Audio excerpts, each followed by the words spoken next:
Hola, saludos para cada uno de ustedes. Es una bendición podernos nuevamente encontrar en nuestro estudio de la lección de escuela sabática. Así que para todos, una bienvenida muy especial y agradecemos que ustedes compartan el mensaje de la palabra de Dios. Lección 12. Juzgado y crucificado. Concentraremos nuestro estudio en Marcos capítulo 15, donde encontramos el juicio, la condena al Señor, la burla, su crucifixión y su muerte. Encontraremos seguido la palabra ironía. Ironía que tiene que ver con el tono burlón o con la burla disimulada. Veremos que la burla y la ironía de Pilato nunca benefició al Señor. Al contrario, enardeció a los judíos. Nuestro texto para memorizar, Marcos 15:34, dice: Y a la hora novena Jesús exclamó a gran voz: Eloí, Eloí, lama sabatani, que quiere decir: Dios mío, ¿por qué me has desamparado? La lección para el día domingo se titula ¿Eres tú el rey de los judíos? ¿Qué clase de circunstancias irónicas ocurren en este texto? Marcos 15, 1 al 15. Muy de mañana, habiendo tenido consejo los principales sacerdotes con los ancianos, con los escribas y con todo el concilio, llevaron a Jesús atado y le entregaron a Pilato. Pilato le preguntó: ¿Eres tú el rey de los judíos? Respondiendo él, le dijo: Tú lo dices. Y los principales sacerdotes le acusaban mucho. Otra vez le preguntó Pilato, diciendo: ¿Nada respondes? Mira de cuántas cosas te acusan. Mas Jesús ni aun con eso respondió, de modo que Pilato se maravillaba. Ahora bien, en el día de la fiesta le soltaba un preso, cualquiera que pidiesen, y había uno que se llamaba Barrabás, preso con sus compañeros de motín, que había cometido homicidio en una revuelta. Y viniendo la multitud comenzó a pedir que hiciese como siempre les había hecho. Y Pilato les respondió diciendo: ¿Queréis que os suelte al rey de los judíos? Porque conocía que por envidia le habían entregado los principales sacerdotes. Mas los principales sacerdotes incitaron a la multitud para que le soltase más bien a Barrabás. Respondiendo Pilato, les dijo otra vez: ¿Qué pues queréis que haga del que llamáis rey de los judíos? Y ellos volvieron a dar voces: Crucifícale. Pilato les decía: Pues ¿qué mal ha hecho? Pero ellos gritaban aún más: Crucifícale. Y Pilato, queriendo satisfacer al pueblo, le soltó a Barrabás y entregó a Jesús después de azotarle para que fuese crucificado. En esta lectura de Marcos 15 encontramos muchos asuntos que tienen que ver con tal vez el doble sentido que usaba Pilatos para referirse al Señor Jesús. Pero vemos ahí más enfocada es la trama para condenarle. Yo les decía en nuestra introducción que esa ironía o burla era una burla que nunca favoreció al Señor. Si Pilato pretendía librarlo con esas afirmaciones que él hacía, estaba incitando a los judíos, donde los judíos reconocían que Jesús era su rey, como él les dice en el versículo 12, al que llamas el rey de los judíos. Al contrario, en lugar de Jesucristo, prefirieron al César. Es interesante, mis hermanos, todo este entramado en estas situaciones y en el caso del sacrificio del Señor, que encontramos cómo la Escritura se cumple al pie de la letra. Otra cosa que yo quería resaltar aquí en esta parte es el uso irónico. Decíamos que ese es un asunto que tiene que ver con burla. Tiene que ver con una burla que algunos la llaman burla fina o burla disimulada. Pero esto jugó en contra del mismo Pilato y en contra del Señor Jesús. Marcos 15, 9 y 10 es un estudio de percepción y de falta de ella. Pilato se da cuenta de que los líderes religiosos entregaron a Jesús por envidia, pero no percibe que al formular la pregunta a la multitud, está haciendo el juego a los dirigentes religiosos. Esto incitan a la multitud y piden la crucifixión de Jesús. Pilato retrocede. La crucifixión era una manera demasiado terrible de morir, sobre todo para alguien a quien él consideraba inocente. Cuán dolorosamente irónico es que el gobernador romano quisiera liberar al Mesías, mientras que los dirigentes religiosos lo querían crucificado. Tenemos una pregunta aquí para que la dialoguemos. ¿Qué puede preservarte de seguir a la multitud cuando la presión para hacerlo es fuerte? En este caso, muchos se unieron a la multitud porque, como algunas veces pasa, se van con la mayoría. La minoría se había alejado del Señor, incluyendo a sus discípulos. Otro asunto importante aquí es que Él, aunque no lo dice, o lo dice de una forma un poco disimulada, acepta que Él es el Rey, que es el Mesías. Y ese homenaje que Él trataba de rendirle, porque se maravillaba de la actitud del Señor, donde se está cumpliendo lo que dice Isaías, como cordero fue llevado al matadero, es para nosotros un ejemplo que debemos seguir. Siempre hemos dicho, sigamos el ejemplo de nuestro Señor Jesucristo en todo, no solo en su ministerio, sino en la parte final de su historia terrenal. Cómo sobrepasó toda aquella prueba sin, como decía el profeta, abrir su boca. Lección para el día lunes. Salve, Rey de los judíos. ¿Qué hicieron los soldados a Jesús? ¿Cuál es la relevancia de ello? Marcos 15, 15 al 20. Y Pilato, queriendo satisfacer al pueblo, le soltó a Barrabás y entregó a Jesús después de azotarle, para que fuese crucificado. Entonces los soldados le llevaron dentro del atrio, esto es, al pretorio, y convocaron a toda la compañía, y le vistieron de púrpura, y poniéndole una corona tejida de espinas, comenzaron luego a saludarle, «Salve, Rey de los judíos», y le golpeaban en la cabeza con una caña, y le escupían, y puesto de rodillas, le hacían reverencias. Después de haberle escarnecido, le desnudaron la púrpura, y le pusieron sus propios vestidos, y le sacaron para crucificarle. Los romanos utilizaban una severa forma de flagelación como preparación de los prisioneros para la ejecución. La víctima era despojada de su ropa, atada a un poste y azotada con un látigo de tiras de cuero, en cuyos extremos adherían trozos de hueso, vidrio, piedras y clavos.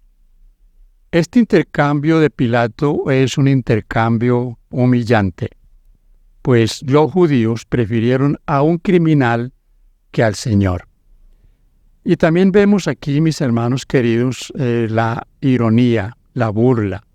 Los soldados. Llama la atención cómo un batallón eran más o menos entre 200 y 600 hombres. Le escarnecían, le golpeaban, le escupían, se arrodillaban delante de él. Y todo esto lo soportó el Señor sin responder en absoluto. Hemos mencionado que este es un ejemplo que nosotros a veces nos cuesta mucho seguir.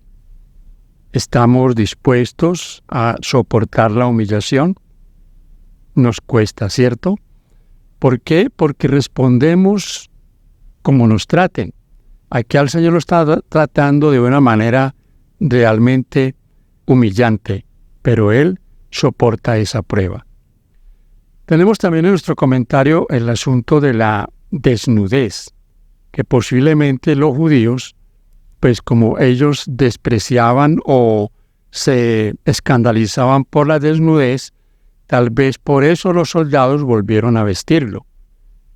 Aquí, mis hermanos, hay un asunto que a mí me llama la atención. Se postraban, dice el texto, se arrodillaban delante de él.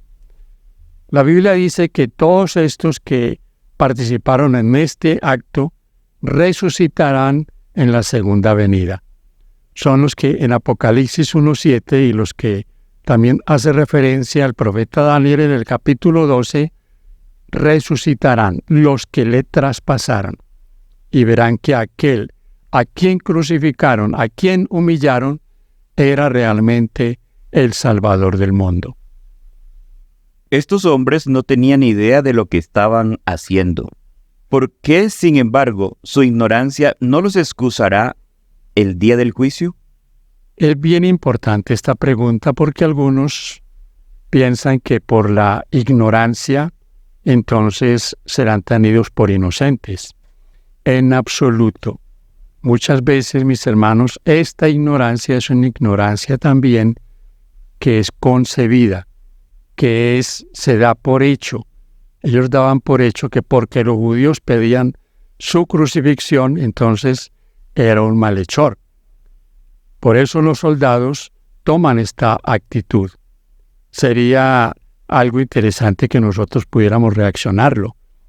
Cuando hay doctrinas equivocadas, cuando hay errores que se aceptan, alguien que los acepta por sincero que sea, está errado. Quien va por un camino, pero es el camino incorrecto, por más sincero que sea, pues va equivocado y ese camino lo va a llevar al lugar que él no desea, al lugar equivocado. Eso pasa en cuanto a la salvación.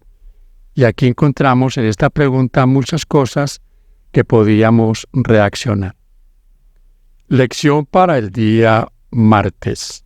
La crucifixión. Qué terrible y dolorosa ironía aparece aquí. Marcos 15, 21 al 38. Y obligaron a uno que pasaba, Simón de Cirene, padre de Alejandro y de Rufo, que venía del campo, a que llevase la cruz. Y le llevaron a un lugar llamado Gólgota, que traducido es lugar de la calavera. Y le dieron a beber vino mezclado con mirra, mas él no lo tomó.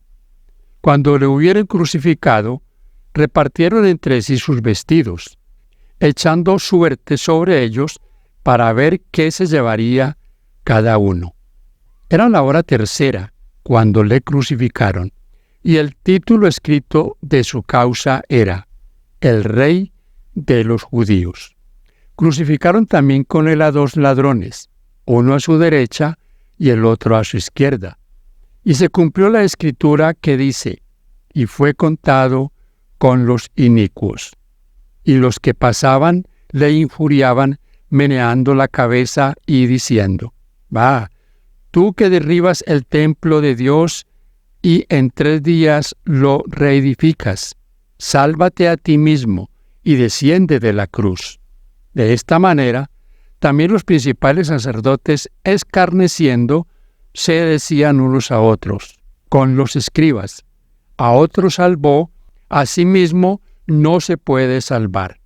El Cristo, Rey de Israel, descienda ahora de la cruz para que veamos y creamos». También los que estaban crucificados con él le injuriaban. Cuando vino la hora sexta, hubo tinieblas sobre toda la tierra hasta la hora 9.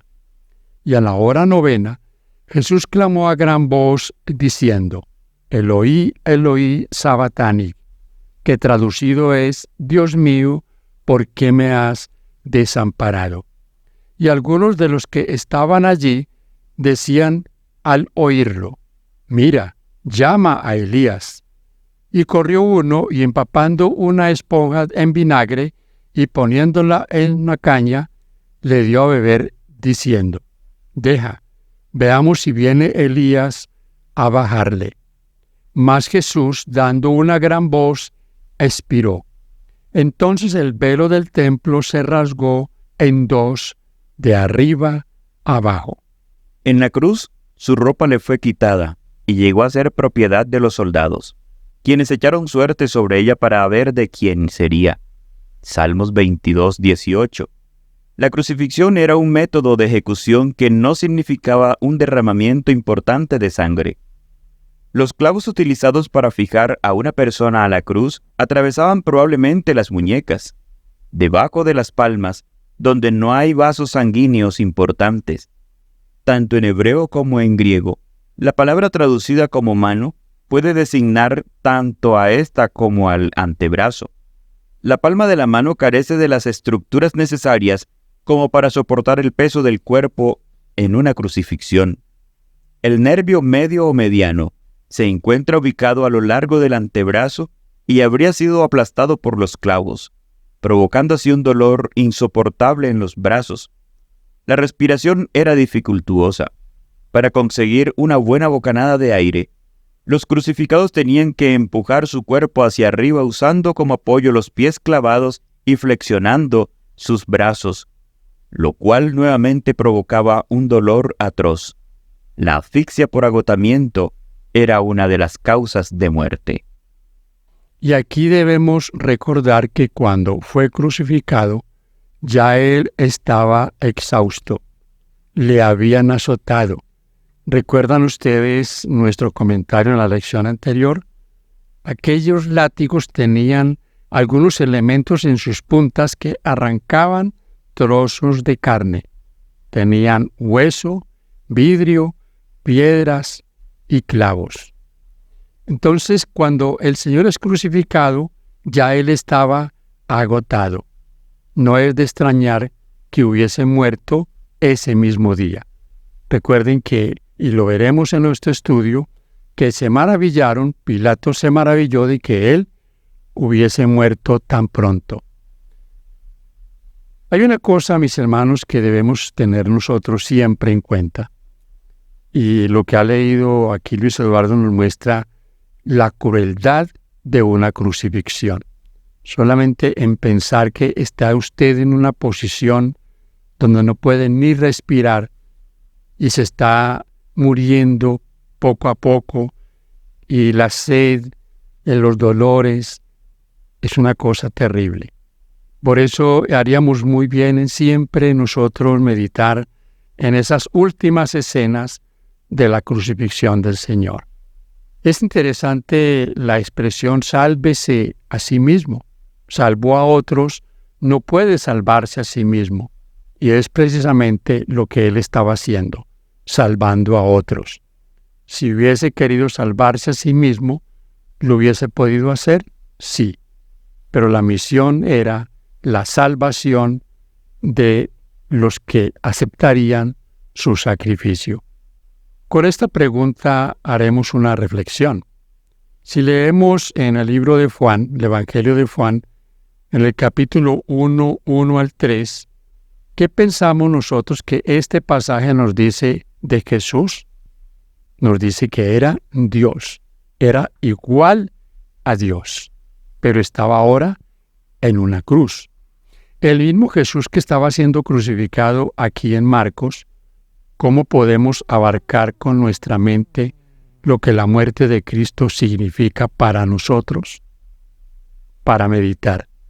¿Qué significa para usted? ¿Qué significa para mí? Lección para el día miércoles. Abandonado por Dios. ¿Cuáles son las únicas palabras de Jesús en la cruz que aparecen en Marcos? ¿Qué significa, en última instancia, la muerte de Cristo para todos nosotros? Marcos 15, 33 al 41. Cuando vino la hora sexta, hubo tinieblas sobre toda la tierra hasta la hora novena. Y a la hora novena Jesús clamó a gran voz, diciendo, Eloi, Eloi, lama sabachthani, que traducido es, Dios mío, ¿por qué me has desamparado? Y algunos de los que estaban allí decían, al oírlo, mirad, llama a Elías. Y corrió uno y empapando una esponja en vinagre y poniéndola en una caña, le dio a beber, diciendo, dejad, veamos si viene Elías a dejarle. Mas Jesús, dando una gran voz, expiró. Entonces el velo del templo se rasgó en dos, de arriba abajo. Y el centurión que estaba frente a él, viendo que después de clamar había expirado así, dijo, verdaderamente, este hombre era hijo de Dios. También había algunas mujeres mirando de lejos, entre las cuales estaba María Magdalena, María la madre de Jacobo, el menor, y de José y Salomé, quienes cuando él estaba en Galilea, le seguían y le servían, y otras muchas que habían subido con él a Jerusalén. Quiero que tengamos en cuenta, mis queridos hermanos y amigos, que tenemos aquí a Dios hecho hombre, que estaba su humanidad manifiesta, que sentía dolor, angustia, abandono. Por eso ahí exclama: ¿por qué me has desamparado? Todo el peso de nuestra culpa cayó sobre él. Oscuridad sobrenatural. Desde el mediodía en adelante hubo oscuridad, una señal de que algo estaba ocurriendo que era realmente de tal magnitud que hasta el cielo no quería verlo.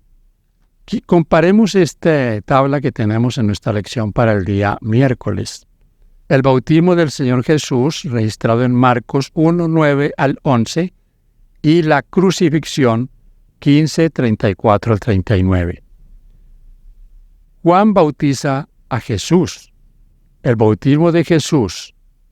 Si comparamos esto con Marcos 10, 38, encontramos que, además de Juan bautizarle, también él habló a los discípulos de otro bautismo que tenía que ver con su muerte, el que él les dijo a ellos que también ellos participarían. Juan el Bautista como figura de Elías, el presunto llamado a Elías, que los que estaban allí, los soldados, decían: a Elías llama. Los cielos se abren, el velo del templo se rasgó, mostrándonos que los sacrificios terminaban. La declaración audible de Dios: Hijo amado. El centurión dice: el Hijo de Dios. Verdaderamente este es el Hijo de Dios. Lo que estos paralelos sugieren es que así como el bautismo de Jesús en Marcos 1 es el comienzo de su ministerio, como fue profetizado en Daniel 9, 24 al 27, lo que ocurre en la cruz, según Marcos 15, es la culminación u objetivo de su ministerio al morir como rescate en favor de muchos. Marcos 10, 45. La muerte de Jesús en la cruz también cumple parte de la profecía de Daniel 9, 24 al 27. La rasgadura del velo del templo, Marcos 15, 38, apunta al cumplimiento del sistema sacrificial, cuando el tipo o símbolo se encuentra con el antitipo o realidad simbolizada, y una nueva fase de la historia de la salvación comienza. Suceso que ocurre a la mitad de la semana 70, cuando el velo se rasga de arriba a abajo y queda al descubierto el lugar santísimo, es una muestra fehaciente de que los sacrificios habían terminado. Y llama la atención aquí como algo adicional que hoy los judíos esperan tener otro templo, el tercer templo, para volver a hacer sacrificios. En otras palabras, para confirmar el rechazo de Jesús como el Mesías verdadero. Pregunta para dialogar. A pesar de la malvada confabulación humana, los propósitos de Dios se cumplieron. ¿Por qué debiera esto ayudarnos a comprender que, sin importar lo que ocurra a nuestro alrededor, podemos aún confiar en Dios y saber que su bondad prevalecerá finalmente? En otras palabras, aceptemos, mis hermanos y amigos, que hay cosas que no van a cambiar. Es por eso que muchas veces oramos por un hermanito enfermo, por un familiar enfermo, y nos sana. El Señor oró al Padre: Padre, pasa de mí esta copa si es posible, pero no se haga mi voluntad, sino la tuya. Y la voluntad de Dios era que Él fuera nuestro Salvador, y no había otra forma, sino era a través de su sacrificio. Aceptemos la voluntad de Dios. Lección para el día jueves. Llevado a descansar. ¿Cuál es la relevancia de la intervención de José de Arimatea, especialmente en vista de que los discípulos de Jesús habían desaparecido? Marcos 15, 42 al 47. Cuando llegó la noche, porque era la preparación, es decir, la víspera del día de reposo, José de Arimatea, miembro noble del concilio que también esperaba el reino de Dios, vino y entró osadamente a Pilato y pidió el cuerpo de Jesús. Pilato se sorprendió de que ya hubiese muerto, y haciendo venir al centurión, le preguntó si ya estaba muerto. E informado por el centurión, dio el cuerpo a José, el cual compró una sábana y quitándolo, lo envolvió en la sábana, y lo puso en un sepulcro que estaba cavado en una peña, e hizo rodar una piedra a la entrada del sepulcro, y María Magdalena y María, madre de José, miraban dónde lo ponían. Esto es importante porque luego algunos pretendieron que Jesús no murió en la cruz, sino que solo se desmayó. El testimonio dado por el centurión al gobernador romano refuta tal pretensión. Después de todo, los romanos sabían cómo ejecutar a criminales. Los romanos sabían cómo ejecutar criminales. Y esta no es un asunto que pasó en esa época. Todavía hoy hay quienes tratan de desvirtuar la muerte del Señor. Reaccionemos un poquito al asunto de José de Arimatea. José pide el cuerpo del Señor, le da una sepultura digna, y la pregunta es, ¿dónde estaban los discípulos?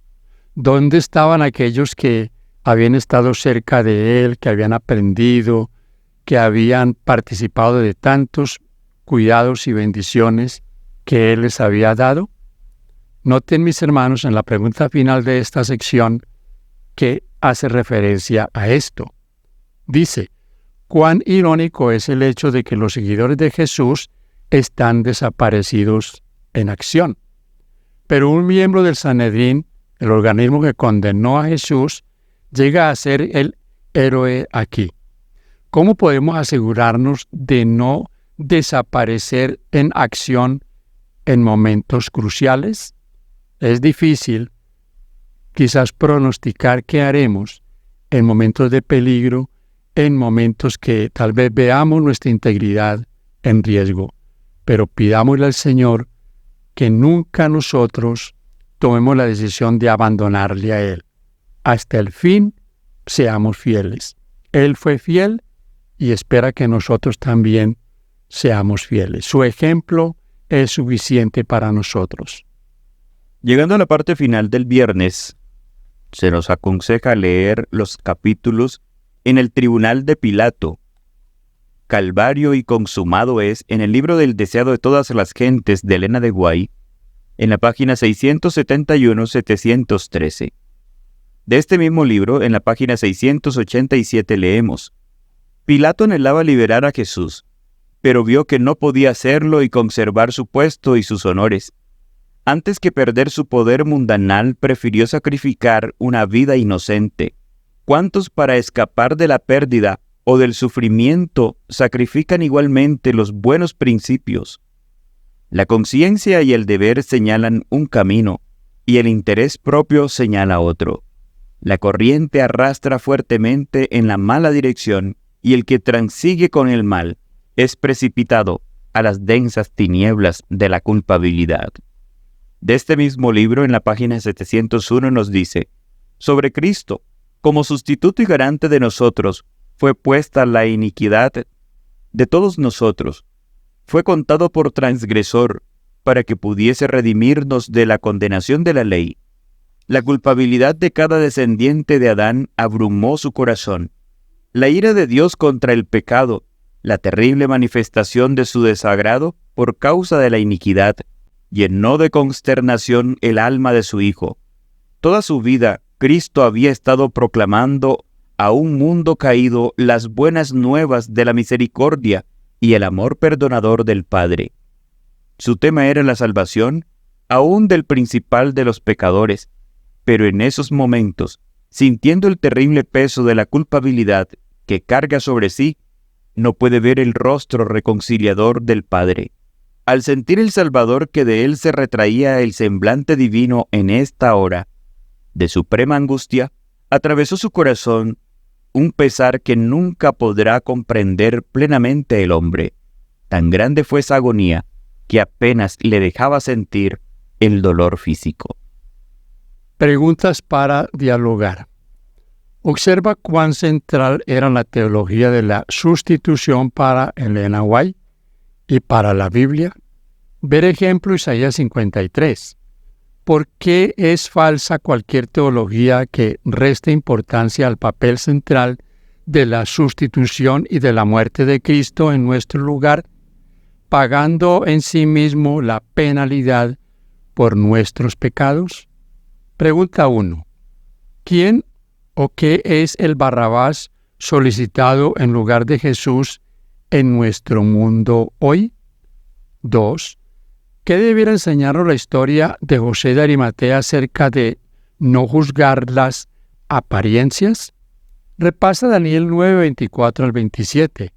¿Por qué deberías ser capaz de dar un estudio bíblico de ese pasaje a cualquiera que lo requiera? ¿Estás en condiciones de hacerlo? Mis hermanos, esta última pregunta me llama mucho la atención. ¿Podemos nosotros dar razón de nuestra fe y podemos dar un estudio detallado de Daniel 9, 24 al 27? ¿Una profecía tan importante en el plan de salvación? Pues deberíamos de repasar para tener claros todos estos conceptos. Quizás los necesitemos. Bendiciones para todos.